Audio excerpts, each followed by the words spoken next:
Welcome to No Spin Rodeo. This is our second episode, and we're excited to be here. I want to introduce the cast and crew of our No Spin Rodeo team. In the production booth is Greg Teagarden with Barona Productions. How are you doing today, Greg? Good. I'm thankful for everybody joining in, and I'm looking forward to a good episode today. Yeah, that'll be fun. Will you just make sure my voice sounds deep and tough, okay? And then the queen, the pilot, the lady that puts color into rodeo journalism. Thank you for being here. And my co-host, it's Kendra Santos. How are you, Kendra? The person who's been called black and white her whole life puts color into it. But anyway. I think you do. Listen, it really irritates me because most of our listeners will probably agree. If you want to figure out the details of an injury or anything else, you better follow Kendra Santos because nobody else in the game is telling you anything. It's just the facts. They just say, well, guess what? This happened. Well, good. We need to know what's going on. That's why you put color in the coloring book of rodeo. I don't know. These are my people. These are your people. These are our people.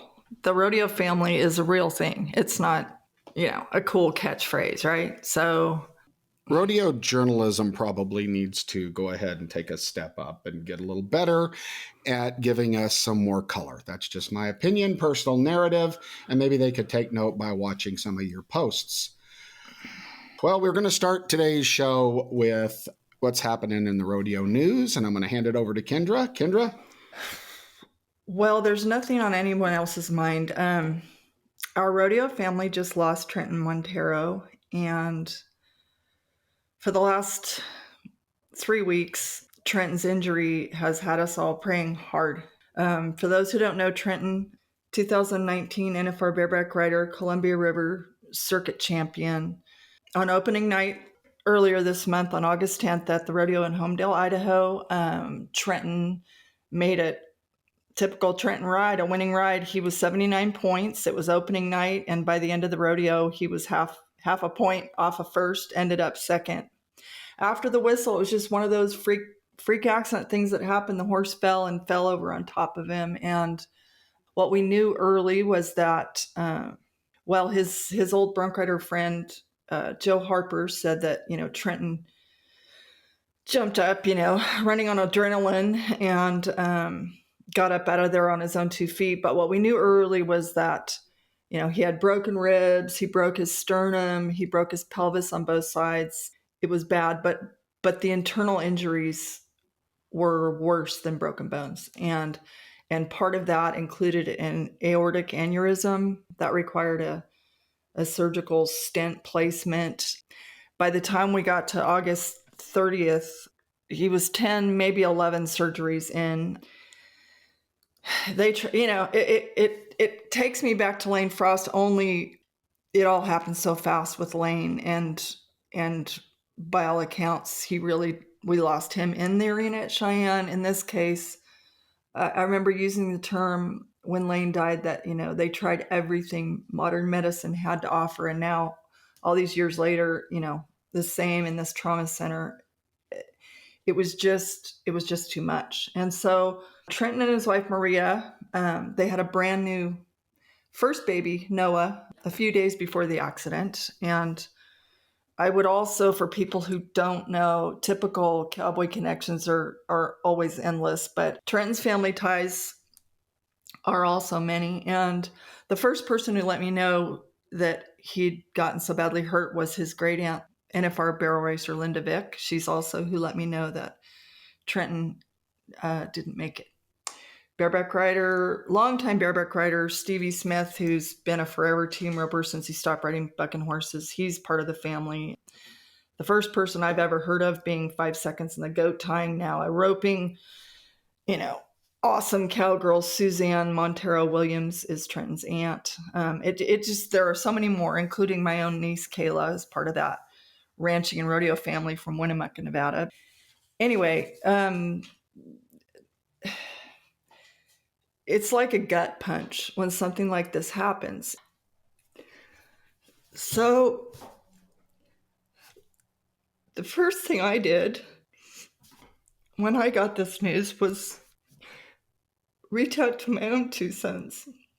Um, this one hits us all so hard. So I reached out to Lane and Taylor, and Lane's the same age as Trenton and is also enjoying every minute of his first baby.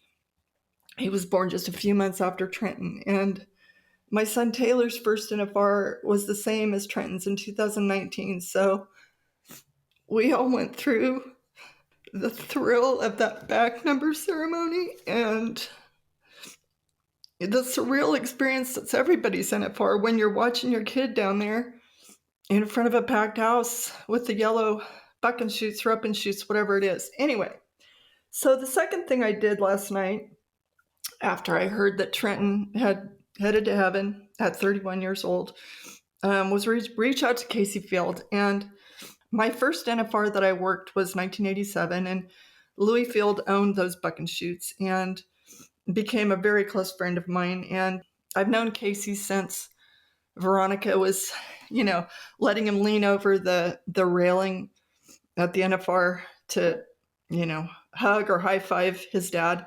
And Casey shared that NFR Bareback Riders locker room with Trenton.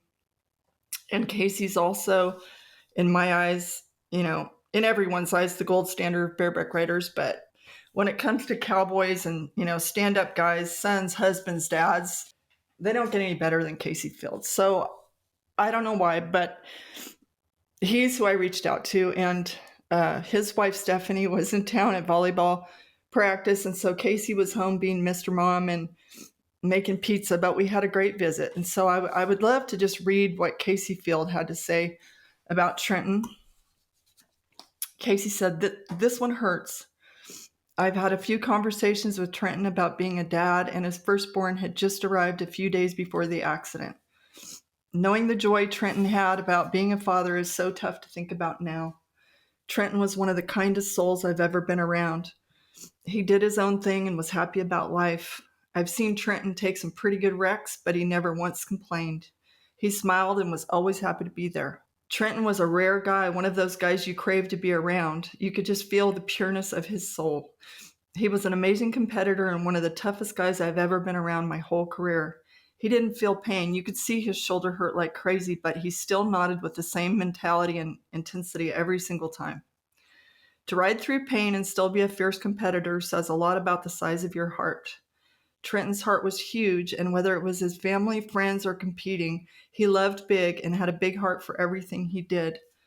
It was fun to see Trenton make his first NFR and do well there. You could see the joy he was feeling in that locker room, and that time with Trenton was a very cool time in my career I'll never forget. I'm going to miss Trenton. It's going to be different without him here. It's just so sad. And the first thing I saw when I woke up this morning that I thought was so cool, Shane Proctor, world champion bull rider, shared a video of Trenton dancing with a broom at a wedding. And I thought, it was so cool with my, all these bags under my eyes today to laugh and appreciate that Trenton Montero did not, take himself too seriously or let foolish pride stop him from having a great time while he was here. And I just today and from here on out, if I could say, I wish I could hug his family. I just would say, Maria, Noah, Glenn, and Susan, his brother Caden, sister Savannah, we are all just so sorry. And 31 years was not nearly enough. And God bless Trenton and all who loved him. Trenton is in a much better place now. We have to believe that. It's very hard, but we have to. And the people that are left behind, you mentioned it, the parents, we all have that fear, right? It's going to go in the wrong order. And it petrifies me, I'll be honest. It's very scary. And then when you hear it happen, it just makes it that much worse. But anyway, one thing to remember, if you believe in, like I do, in something bigger than here, whatever you want to call it, good humans, go to good places. And I believe that. So I hope indeed that he's, you know, who probably, probably met him, Larry Mahan. I can see Larry walking up and saying, "Well, welcome up here, pal. Come on, kid. Come on, kid. You're a rookie. Let's do this together." So God bless the whole family. We're praying for you. And a little later in the show, we're going to give you the address. I think Kendra's posted it. I do challenge all of you two things. Reach down and see if you can't give monetary assistance to that family. It breaks my heart a little anyway, monetary assistance, but I would challenge everybody. And Kendra, I'm going to challenge you to remind me. So often in about 2 months, 3 months, that's when the family, and she's going to need the most help, when people kind of get back into the swing of life. Yep. And let's be good people and support this family, this beautiful wife and baby, emotionally, physically, and spiritually, a lot longer than a couple weeks after this incident. How about that? Well, I will also share that we have some monumental passings, thankfully in life's proper order this week, as we say goodbye to Pete Longbreak, South Dakota ranch and rodeo cowboy, dad to NFR bronc rider Bud Longbreak. He just passed away. And Pete, who let me know, was Tom Reeves, world champion saddle bronc rider, and he was saying, Pete raised bucking horses for 60 years. When Bud and Tom were kids, they used to drive the bucking horses to town after school to practice. That's the kind of cool old cowboy character Pete Longbreak was. So thinking of the Longbreak family and thanking Pete for a life of, helping others in addition to his own. Another big loss this week was Mitzi Lucas Riley, daughter of famed iconic cowgirl Tad Lucas and mom to current Rodeo Historical Society president Kelly Riley. A dozen years ago, was honored with the Tad Lucas Award, and she, by all accounts, was just a historic cowgirl figure. And Mitzi, I think if you could have tagged along in her childhood where her mom's, doing crazy things, a variety of wild things out in that arena, she was really something. And to grow up her daughter. But Mitzi was a lovely lady. And so we're sure thinking of the Rileys and the Lucas families at this time also. Yeah, I grew up with Kelly Riley. Kelly Riley and my dad were really good friends, and I love Kelly Riley. He's been a family friend forever, and prayers to their family. And what a legends are what they are. Yeah, they're wonderful people and friends to us all. Okay, to end this week's rodeo news on a high note, there's been a kind of a fun rodeo lost and found story. Two of them in the last 2 weeks, but a week ago it was the 1949 world champion Team Roper Buckle came to me from the universe. And this week it was a restaurant owner in Billings, Montana, found a ring. It looks like a class ring, and it says CHSRA on one side and 2014 on the other, and there was a name engraved on the inside. So someone told someone to contact me. So he did, wondering, this guy's like, I don't want anything. I'm from a ranching and rodeo family myself. He has a successful restaurant in Billings, Montana. Anyway, so I start digging and I'm like, CHSRA, could that be Colorado? No. Now I know that CSHSRA is Colorado. So CHSRA is California. So that 2014 is a year after my second son, Taylor, graduated. So, okay, who could this be? Well, the name on the inside is engraved Kendra. So there aren't very many Kendras. So I go digging back, like, what can I find? And the archives on their current website, they don't go back that far. So I call a person Stephanie Anderson, who works for Roper Sports News, who's Bob Fye's like right-hand woman for the last 40 years or whatever. She literally wrote on Bob's behalf the first check of my career for $50. Anyway, I call her and I'm like, could you dig up the June 2014 issue? Because they used to always run all the state finals qualifiers. Well, sure enough, there was a girl in the goat tying named Kendra Legge. So we find her on social media that she lives in Billings, Montana. Anyway, the happy ending is she's setting up a time to go meet this really nice ranching and rodeo couple that owns this restaurant. And she just got engaged a month ago. Now she's going to get this long lost ring back. And it's just super cool. It's, you know, what were the odds? These people had given up a long time ago. They had tried posting about it. No leads, no nothing. And so, anyway. Did he tell you where he found it? He found it in his restaurant. Oh, in his restaurant. In Billings. But so it's been sitting there for 10 years? Well, I don't know how long it's been there. Here, she now lives in Billings, but she lost the ring a long time ago. So it's just, he's had it for a long time, and he hasn't kept it at the restaurant. He's kept it home for safekeeping with this dream of reuniting it with its owner. So anyway, it was just kind of cool because like a couple people went out of their way and we made somebody's day. So that's always. Wait, you're the reuniter. I mean, this is the second episode. The first episode, you reunited old horses with old riders, and now you're reuniting rings with fingers. It's fantastic. That's good. Fun.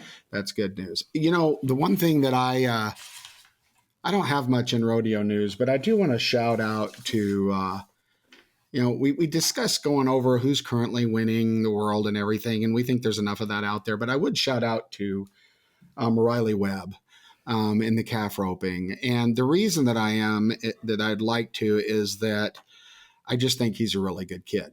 And he's very respectful. He's talented. You know, he roped at the Utah Days of 47 rodeo, and he had one calf for $1 million and missed. And I was pretty concerned about, you know, his reaction in the interviews. He was just a pro at 19, right? And we have some young players in our sports that don't always act like pros at 19. And take note, because that maturity level and that pro is a good representation of our sport. So a shout out to Riley. He's winning. He's got a big lead. And so I think he's a good kid, and congrats, and keep it up and stay healthy. I read that he's going to keep rodeoing, which is fine. You know, there's probably an argument on whether you ought to be selective now in the last run but you know, Ty Murray said, you know, we were in a PBR one time and I said, why'd you take that reride? I always take my rerides. Okay. You know, and maybe that's the case. You just, you go head on, but sometimes business decisions probably should play into that, but you know. I also think that Riley Webb's a great kid. And he also just bought an amazing horse from Lane Livingston. I believe his name is Rudy. My son Taylor got to ride him at St. Paul last year. He's amazing. Here's what I think about Riley right now. He has a commanding lead.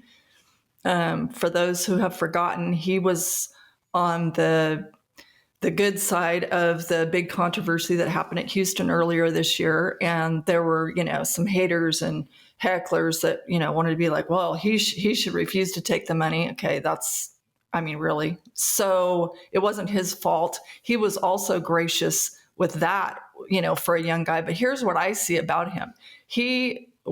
To keep going would be zero surprise. I'd be shocked if he didn't, because Riley Webb, I think, is on a mission to win the world by a larger than $50,000 margin. And so, like, he will not win the world if he has anything to say about it by anything less, right? And so, you know, he just set an arena record this week, I think, at Kennewick.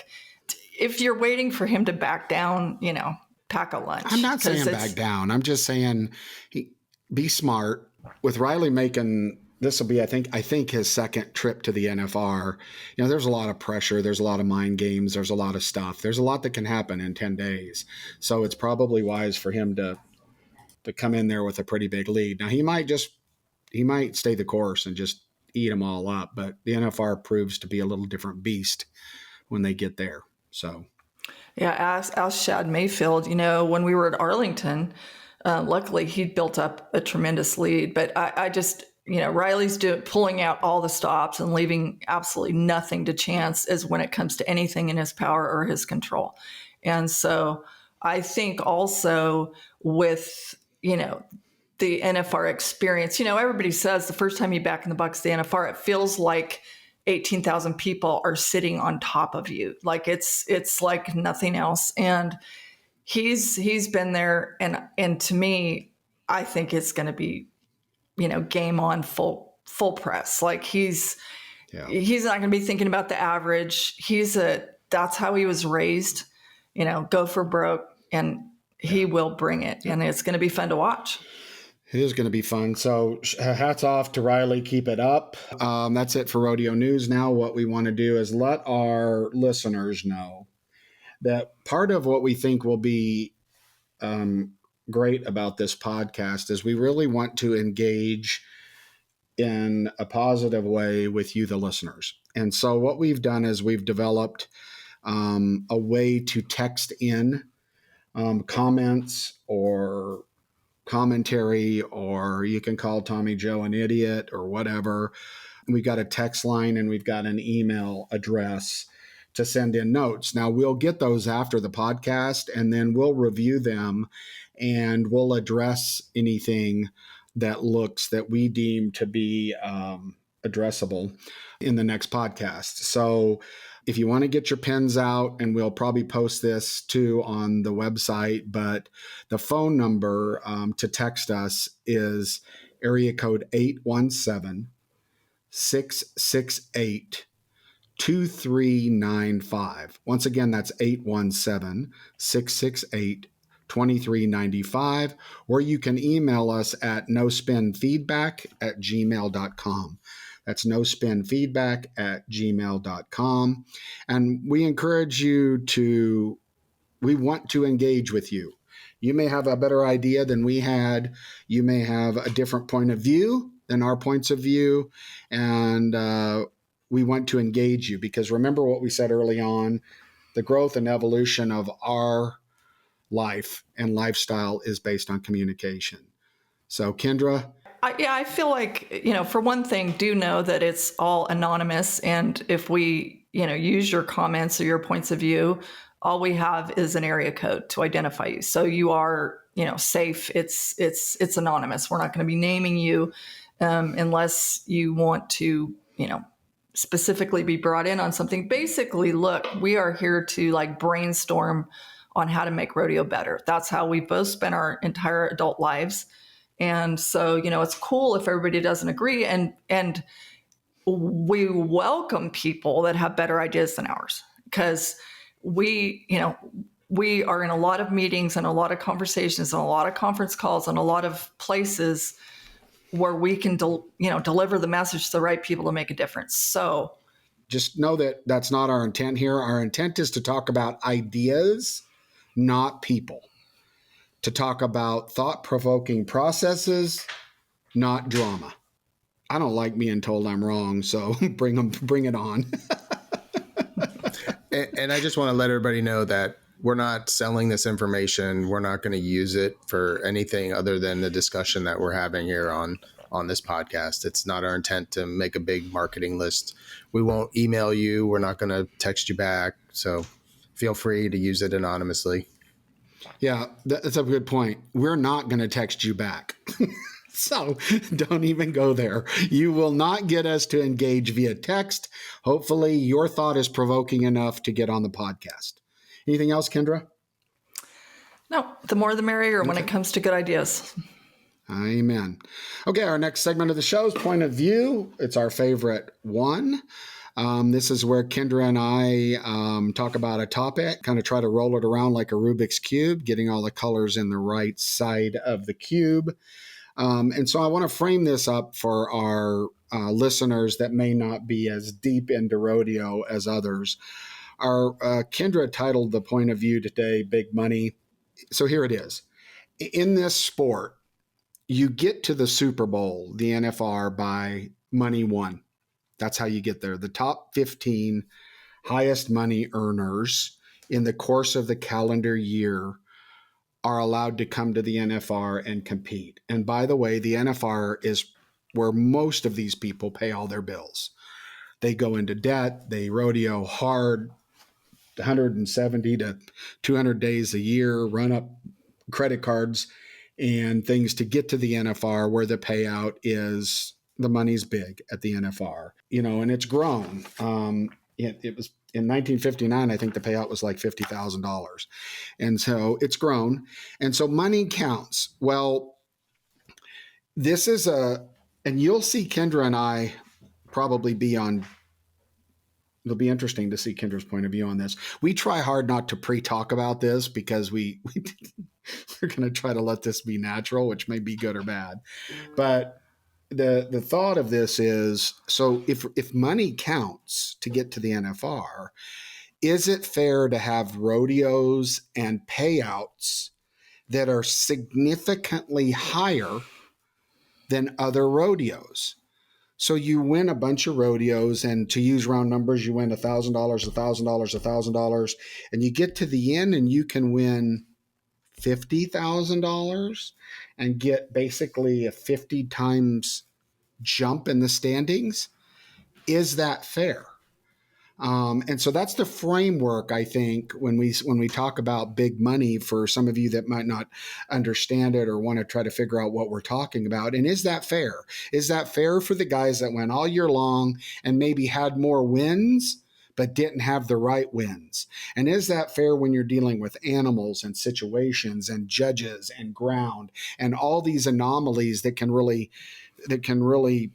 handicap your physical ability to be that great athlete? So at that, Kendra, kicking it off to you. What's your point of view on big money? Okay, well, I'm all about it. In my perfect world, I would live for the day that there would be 50 places a year, 100 places a year where a cowboy or a cowgirl could win $50,000. The conversation about this from decades ago that really stands out was at Salinas one year with my dear friends Cody Hill and Fred Whitfield. Iconic, dominant cowboys. I love them both. We had this conversation when it was like, okay, Houston, 50,000. Remember, I came from the first day of the PBR. The PBR has proven something. Their champion each year gets $1 million. I mean, that's awesome. They were saying, well, this is BS.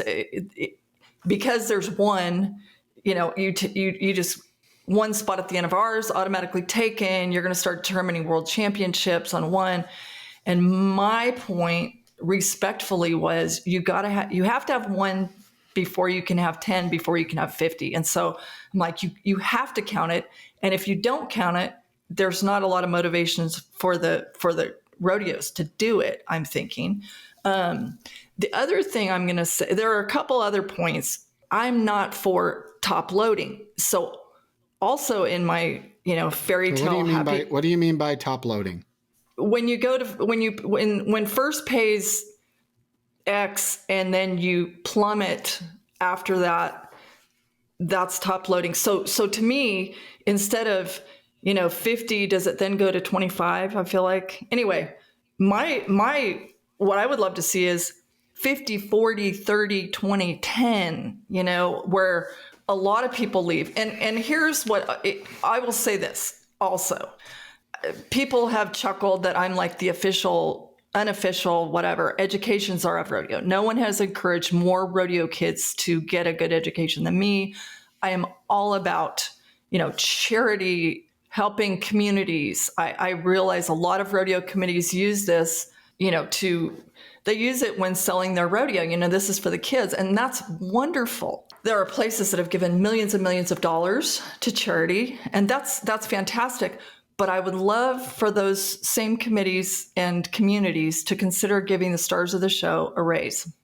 And when I worked for the PRCA, I actually had a philosophy or an idea to throw in the hat. I proposed, and it never made it anywhere, but I proposed after a conversation with Trevor Brazil, actually, one time, that we give an annual award in each of the categories, small, medium, large, indoor, outdoor, whatever, for the committee who raises their prize money the most in the course of a year, biggest percentage raise. And that goes back to, I'm a cowboy. So I just don't forget to give the stars of the show a raise. That's all I'm saying. I mean, we all expect and work hard to get a raise, and I want more than Ty Murray and Trevor Brazil to leave with something at the end of it. I don't want to have Hall of Fame Cowboys friends leave broke. The profit margin is so hard. And so it's just like, you know what? The 2023 grand champion steer at Houston this year, that kid got $550,000 for that steer. That is so cool. That's headlines. That's awesome. That's amazing. But let's not forget, the stars of the show, the Cowboys, Cowgirls. There's a lot of spines to this point of view, lots of different angles. So in 2017, when the Days of 47 Rodeo reorganized and I started being a part of it, we did $1 million event, and we had to fight and negotiate hard and convince the PRCA that we wanted to pay out $1 million because there's this notion of more money is unfair. Or they just don't want more money. Even this year in some of my situations, trying to distribute money that goes to the contestants can seem way more complicated than it needs to be. And here's what I said to them back in the day. I said, well, you're going to pay out $50,000. This was before Houston. You're going to pay out $50,000 to the winner. Yes, we are. Well, that'll, just like you said, that'll put somebody in the NFR. Or that will this. And I think our payout was 50 at the end was 50, 25, and 12.5. But then it dropped off considerably after that. I think we played 6 holes. So my original argument was if we do it, then Houston will do it. Then Calgary will do it. Well, fast forward to today, right? Kendra, there are, I would say, 8 or 10 rodeos out there where you can win 50,000. And I mean, if you won every round, you can win 30 anyway if you win every round. And if you look at Extreme Bulls, which this may not be fair, but with day money and everything, there's these guys that win. They're the only guy to ride in Extreme Bulls, and boom, $35,000. Okay, is that fair? 35,000, one hit, rode one bull, everybody else got thrown off. If we don't raise the tide then all the boats don't raise. And you got to step out there. We did it. We had a lot of controversy about it in 17. Now you've got Calgary and you've got Houston. I mean, there's $1 million at the Governor's Cup, right? That's coming up, which is kind of what spurred this conversation. You're talking about what, 40 or 50,000, $50,000 in each discipline. That's going to move people a long way. And I'll just say this, that we should never not want to grow the prize money. Okay. I think that's a mistake. I could not agree more. I think you agree with that. Now, here's the problem from a rodeo committee standpoint. I get asked, should we raise our prize money? It'll make our show better. Well, I hate to say it, Kendra, but unless it's significant increase, it doesn't guarantee that your rodeo is going to be any better because guys turn out, guys look at their situations. And again, we'll probably argue about this, but I think they should continue to raise their prize money because the average income of a pro rodeo athlete, I think, is somewhere between $40,000 and $80,000. And if you that's not net. I know. I agree with that. But here's the deal. and I'm walking a risky line here. In sport, we want to be a sport. You got to be good. You got to beat everybody. Okay. And we can't give out a blue ribbon, a light blue ribbon, a light blue ribbon, a light blue ribbon. We can't take this money, Kendra, and spread it out over 62 holes so that the winner wins 9,000, second place wins 8,700, because we got to keep this fair for all those guys that can't win. Here's the deal. Patrick Mahomes, right? He's getting $50 million a year. The third string quarterback, I think, is getting about $1 million. There's a reason. Because that third string quarterback isn't as good as Mahomes. So I disagree with you. I think to win an event, a big event, it should be big enough money that it creates drama for the fans, that it creates pressure for the Cowboys, that it really weeds out the best. There are guys, Trevor Brazile, Ty Murray, there are guys that just could function under that pressure. And there are equally as good athletes that cannot keep their head straight and win. And that is another element of being the best. If you want to win all this money, Kendra, just be great. Okay, so no arguments there. I'm not into excuses, and neither are any of the champions. From a media standpoint, also, I get the 50,000 is sexy. It's cool. I'm not against the 50,000. I'm all about it. It's something I can actually take to, and I have over the years, some mainstream outlets, even though 50,000 is chump change compared to other sports. And I don't agree. I don't really understand it, but I know sometimes they pay over 10 places, like maybe in the barrel racing or something. That's what they have chosen to do. They have their reasons, and I should learn more about the thought there before. I mean, I'm not criticizing it, but I get it. That's maybe too diluted for what we're talking about here. But what I say is, if you want to make it a sudden death situation, the luck of the draw is a huge factor. And you're going to say, well, tough shit. Okay. That's life. But it's tricky because making $50,000 a sudden death, because that's where we're headed. I get that. I understand that from the athlete's point of view. But the major organizations in our sport are associations. Everybody's opinion matters, and it should, because they fund the association.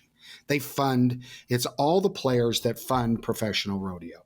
But if you ask the top five, if you pose the same question to the guys that are currently winning, they don't care if it's top loaded, and they might not win. And they might say, well, yeah, I might draw the bad calf, but they know that at the end of the day, they've learned to circumvent those circumstances and come out on top more. I mean, more than not. Now, it's interesting to me that back in the 70s, the RCA, I think it was then, they had some meetings with Tex Schramm. Tex Schramm owned the Dallas, he was the general manager or president or something of the Dallas Cowboys, and they were really trying to figure out how do we become a sport way back in the 70s. And Tex Schramm's comment at that time was, you're not a real sport if it's nickels and dimes all the way for a year to, and I'm paraphrasing this, to create a champion. There has to be a Super Bowl. Now, I think we've gotten there. I think we've improved that because the NFR now can change who wins. And I think that's important. And here's the deal. Kendra, if you want these rodeos to put up big money, you want to know why the NFR is the number one rodeo? Because here's the deal. If I buy a ticket, Kendra, I see the top 15. I know I'm going to see the best livestock and the best cowboys go for the best money. If you're another rodeo out there, you're not guaranteed any of the best. And sometime down the road, we'll have a point of view on tiering rodeo. Oh my God, tiering rodeo. Oh no, here they come. They're coming at me with guns. But the truth is, Kendra, in my opinion, that the reason the NFR is so successful, and by the way, the PBR, right? Is that when you go, it's the best against the best every time, and that's what you get at the NFR, and it's big money, and it's life-changing drama. Just like you said, Mayfield, right? Things can happen there. That's why you have to love it as a journalist, right? You crave it. And we have to create those more than one time a year, Kendra. This has to happen more than once a year. And what that means is that it's going to be real agony of defeat for the sixth place guy. I know why they pay 10 holes, because the number 10, 12, 15, 16, they're trying to make a living. And I get that. They need the money, and I get that. But the truth is, until we have 5 or 6 of these throughout the course of the year that are game changers, they're majors, they're big deals, I just don't see us increasing. And you're right. That means that someone might draw the right calf, Kendra, right? That it might not have been the best roper that day. But bucking horse, bull, whatever. I'm with you. Look, this would be a complete waste of time of a conversation if there were even 10 opportunities like this in the course of a year. And the NFR, absolutely, the money, the fact that guys have come from 15th to 1st there, that's absolutely awesome. But back to Tex Schramm, maybe that's why they experimented those 3 years in the 70s with making NFR only earnings around the world champions, and it did not work, and everybody hated it. And it's asterisks for the rest of time on those championships compared to PRCA's championships. But I'm not afraid to try new things as a sport, and we're going to have to evolve or go extinct, so. But you said you don't believe in top loading money, but you then followed it up with, I think it's really cool in the NFR that you can go from 15th to 1st. There's a reason for that. But everyone over the course of an entire season had the same chance to earn a spot to be there. Now go at it, have a gunfight, big money. It's awesome. Look, this would all be moot if we could have more than, that you could count on one hand of chances to win 50,000 during the regular season. It would be fantastic. I'm all about 50,000 opportunities counted, and I always have been.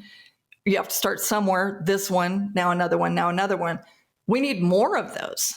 And understandably, from a rodeo standpoint, they become a big part of our year-long conversation, right? When they're one of those rodeos, I mean, we can't have enough of those. That's all I'm saying. Yeah. We need more to where it just doesn't stand out so much as such a, rarity. Well, and that's why progressives, right, are great gaining traction, because it's okay from the fan sponsors, that side. You can, you got to win here, then you win there, then you win here, then it has to win. Now, I am against, even though I think it's great drama, I'm against the top 2 competing for the win, personally, because I think there's so much that can go wrong. But I am 100%, as you see, I'm in favor of 8 guys getting there and 8 guys, I'm sorry, going for top-loaded money. Let them win 50, and then maybe it's 6, 7, and 8 need to get paid because they made it there. I agree. They need to get some money, right? But it's got to mean something to be the best that day. And it's got to mean something to the fans. It's got to mean something to the standings. It's got to mean something. And that means top loading payouts. Now, but if we're selling these things out because there's such great watching, maybe we can consider 50, 40, 30, 20. And I'm with you on the 2 people thing, where that can really suck for everyone, is if the first guy goes out and, say in the steer wrestling, the first guy gets a no time. Well, then it's like, oh, here he goes, just trying to stop the clock. And it's not such great watching or whatever. I'm with you. But if you're talking about packed houses, these amazing shows, is 50, 40, 30, 20 but let's do the math. Question? It's not, but I've been the guy that's sitting there and said, hey, look, I make it up, $500,000 worth of prize money. Now I divide that by 9, because in our sport, there's 9 disciplines. Then you want me to divide it by 6 And when you start to look at that, Kendra, and you just start to do the math, right? $500,000 is a lot of money for a rodeo to put together. A lot, right? And you add the entry fees to that and it goes up. But when you start to do the math, it starts to dwindle. And all of a sudden you're looking, you're like, we're writing a check for $500,000 and our winner's getting paid $12,500 in the bareback riding? How'd that happen? Well, it's simple math. And believe me, I understand the point of view of the association. I understand the point of view that we need to spread this money out because we need to keep everybody going, right? Help them pay their bills. I get it because, by the way, we need cowboys and cowgirls at all the rodeos. And if they quit and go home and go back to nursing or shoeing horses, they're not in the rodeo arena. I get that. I'm not saying that there's a simple solution to this. You say, well, everybody has a chance to go to the NFR. They do. Everybody has a chance to get into any particular rodeo. You want to know what that chance is? Just be good. Be better than everybody else. It's the guy that has a great ride 8 out of 10 times, or at least a qualified ride. He's a winner. Not just that one good ride where you drew the bull into your hand and 5 other guys got thrown off and you get to go to the bar and say, I'm the champion because I'm the best. The system shouldn't create the winners. The quality of the competition should create the winners. That's sport, not the system. We can't set the system up where the losers feel like they ought to be winners. Get in the practice pen. I couldn't agree more, but, the guy who was maybe 1 point behind Casey Field at your rodeo and ended up third because it was second place was a half a point behind him. He's not a loser. So he rode his ass off. He probably rode a rank one. He was awesome. And I get it. There's always going to be a headliner. I'm a media person. I get that. But that doesn't mean the guy who was 1 point behind should walk away with chump change. Well, but it's a field goal kick in the last 3 seconds that crowns a Super Bowl champion. Now, let me qualify something. When I use the term losers, which I probably shouldn't do, I don't actually mean losers. I'm not talking about the top 20 or 30 because I think the top 20 or 30 in any discipline are probably there's usually a few standouts, right? There is. And it could be a little bit luck and a little bit fate and a lot talent. There's standouts. I'm going to stop using the term losers. I'm just saying there are people out there that are consistently probably 30 and down, right? For whatever reason, whether it's talent or fate or whatever, how hard they go, what their life is, mental status, right? Are they able to handle pressure? But the people that are down there that don't win on a consistent basis should not dictate the future of the people that are winning. That's what I'm trying to say. Fair. Professional sports don't tend to be just walk on. I mean, the same. But trying to make everybody happy in rodeo has proven impossible. And so, what's best for the circuit person might not be what's best for the top 15 type, might not be what's best for the person from this coast to that coast or in the middle. It's extremely complicated. Disciplines are all extremely different. Rodeos are extremely different. The closer you can keep the conditions to being fair for everybody, the better off you are. But I just think that fair for this group might be different than fair for this group, right? And that's why it bothers me. It bothers me. I'm sorry when you see a real ace at one of these small rodeos, because all those other guys that entered it, they're like, I can't beat him. And half of the time, even if they outride him, the judges give the king 3 more points. We've just seen it. And I just think if you could keep those sharks out of the minnow's water, let people get confidence. It's the same thing. They're putting these little kids in these mini rodeos on animals that they shouldn't be riding. They need confidence. You got to win to believe you can win. And so what would be wrong with win here, move up to here? By the way, that's where the other sports do it. There's minor leagues. It's fair, and way back, my very dear friend Jake Barnes said, Kendra, there's no way I should be allowed to be here. And that was when we were at the Dodge National Circuit Finals Rodeo in Pocatello, Idaho. And he's like, this should be a day in the sun for the weekend warriors. But since it counts, I have no choice but to be here. And he won it several times. He knew, and he stated openly, I should not be allowed to be here. Yeah. Greg, you got any thoughts on this? Well, my point of view is that there's so many other circumstances that kind of dictate placement and who gets into rodeos, who can't get into rodeos, especially with rough stocks and turnouts. And, the timed event seems to be a little bit more consistent with, anybody who signs up can get a shot. So I think there's a lot of tiering going on. I agree that the winner, there should be some prize to winning. Now, maybe it's you make it to the final round, you're guaranteed, this much money, or you get a paycheck for getting there. And then there's the prize money on top of it.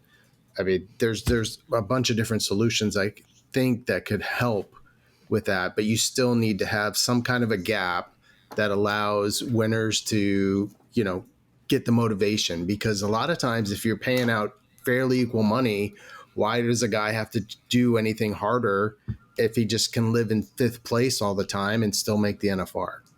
That's a good point. But I think we've had really good conversation. Let's both kind of sum up point of view. Here's the deal. I agree with you that big money, I think we both agree, and then I'll let you pay us out of this. We both agree that more money in the sport is not damaging. I think we vary a little bit on how that money is distributed and what's the best use for lifting the entire sport with that money. Listen, I think it's fantastic that Houston and Calgary, you got to admit, Kendra, it's come a long, long way in a short time. It really has. 5 years has made a world of difference. You see guys going into the NFR with a couple $100,000, several of them. That's big. Now, I think still 15th's coming in with like 60 or 70. I don't know what the real number is. And they probably, if you do the math, I like to do math occasionally. If you go 60,000 miles, if you're a number 15 guy, you go 60,000 miles that year, you spent $37,000 on fuel, which is half of what some of these guys are qualifying in at 15. So look, it's tough. I'm so excited for the fact Stetson Wright is going to be winning $1 million in a season. Ty Murray and Trevor Brazil are doing triple backflips over that, and so am I. That's amazing. That's awesome. Last I looked, I think the top 5 saddle bronc riders in the world had over 300,000 won. We are making progress. I just live for the day when we can come up with a way where the best in our sport have something to show for it when they're done, and can actually make a living doing this. And we've come a million miles, but we gotta keep working hard to get further. Well, until there's more money in the sport, if you want the best in the sport to have something to show for it, then you've got to top load the money. Just saying, until the money gets up there to where you're that way. But that's okay. We agree. We agree. Kendra's really going to cuss me after this podcast is over. We better shut it down. It's a great conversation, and it needs to be had by everyone, because the more we can talk about these things, the more people talk about it, the better chance of sifting out some ideas that might really work and make a difference. Yeah, and I just want everybody to know on my end, because I've been accused of this, I'm going to make this really clear. I love our sport, okay? I love what we do. I love my kids. I'm hard on them, okay? I'm hard on them. I have high expectations for my kids because I love them. I have high expectations for the athletes, the committees, the sponsors, the administrators of our sport because I love it. And when I'm critical of it, lots of people say, oh, you hate everything about it. That is not true. It's just simply not true. I've got a degree. I could be doing a lot of other things, and I'm in rodeo, and I'm in it because I love it. I love all parts of it. I love all sections of it. I really do. And sometimes the truth, you said this, sometimes the truth hurts, and maybe it needs to hurt a little bit so that we don't keep injuring ourselves the same way. Would you agree? Complacency gets us nowhere. So we have to have hard conversations, and we have to stand up and keep trying to make it better. I mean, it's come a long way, but it's, there's no end to how far it can go if we all keep stepping out to the edge a little bit more. Having conversations like this that may not benefit you, right? You got to have these conversations. Now, let me remind all of you listeners out there who I bet there's a bunch of you that are going to print a picture of me and put it at the dead center of your dartboard. But here's the deal. We're interested in what you have to say. You can text us anonymously at 817-668-2395. Kendra and I want to know what you think about what we're talking about our points of view. Or you can email us at nospinfeedback@gmail.com. One more time, that's a text line. We're calling it our no spinners, right? Our no spinners. Hopefully I think we've got like 7 fans now. So we are marching up the charts with no spinners. It's 817-668-2395. We want to encourage all of you to keep Maria Montero and the Montero family in your prayers, that they might have some peace in a terrible time. And Kendra and I challenge each of you to consider sending something, get a pen out. This is a challenge to all you no spinners. Get up and do something here. It's P.O. Box 1010, Winnemucca, Nevada, 89446. That's Maria Montero. P.O. Box 1010, Winnemucca, Nevada, 89446. Step up, stand out, be a cowboy, help them out. Final thoughts, Kendra? We just have to keep trying harder. We do have to keep trying harder. Well, that's it for today. This is episode number 2. Thank you to Greg Teagarden, our producer, the amazing and brilliant Kendra Santos, and me, Tommy Joe Lucia. Until we talk again in a couple weeks, you be blessed. Have a good day.